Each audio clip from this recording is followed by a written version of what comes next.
Dreams that you dream of, dreams really do come true.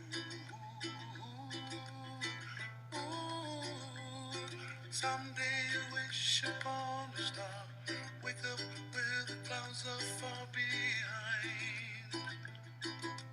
Be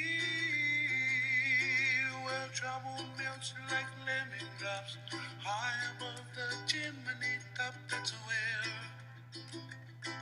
you find me, oh, somewhere over the rainbow, bluebirds fly, and the dream that you did to, oh, why can't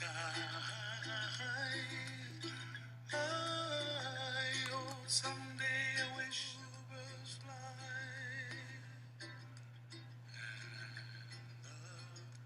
Dream that you did too. Oh, why can't oh, someday I wish upon a star. Wake up where the clouds are far behind. Be where trouble melts like a lemon drops. Here we have a look at Section 1, Future Planning, on the actual IEP. So keep in mind the information that you learned from the slideshow that came before this. Just a few reminders, and I filled this section out a little bit too, and it correlates with what we learned in the slides, but reminder that your long-term goal should include information about the following: the post-secondary education, if applicable, employment, and independence, including living situation. So the parental short-term or 1 year goal, and I put it as 1 year because we all know that IEPs are annual or 1 year. So here's a sample goal. Parents would like to see Chad continue to grow in the areas of reading comprehension and reading fluency. We would also like to see Chad continue to be a part of the wrestling team, as we believe this is an excellent opportunity for social interactions. Great short-term goal. So here's the parents' long-term goal for me. Parents would like to see Chad attend and graduate from local community college. He has a real passion for helping children, so we would like him to continue to explore this area. We also see Chad living independently. He may need some help with budgeting and grocery shopping.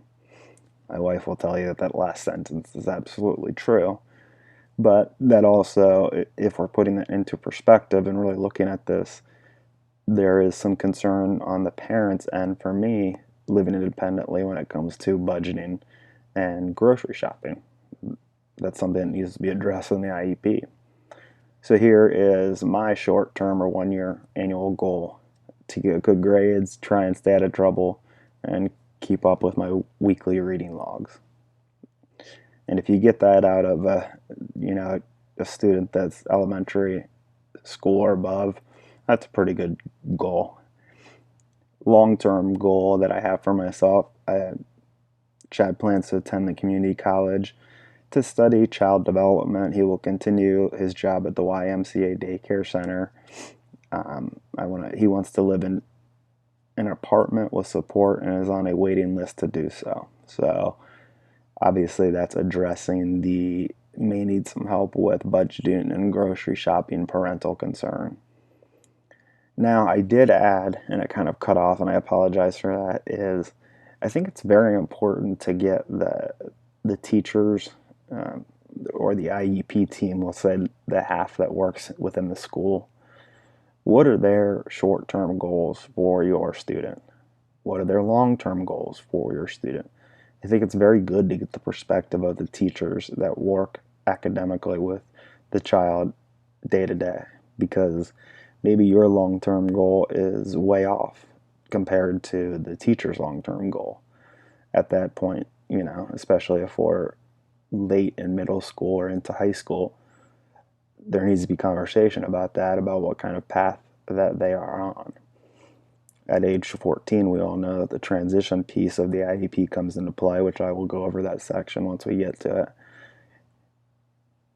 And it starts to spell out exactly what that student is going to do after graduation from high school. There's even goals related to it, things of that nature. So it's very important for any parent who has a child with special needs that you're thinking long term, that you're thinking post secondarily,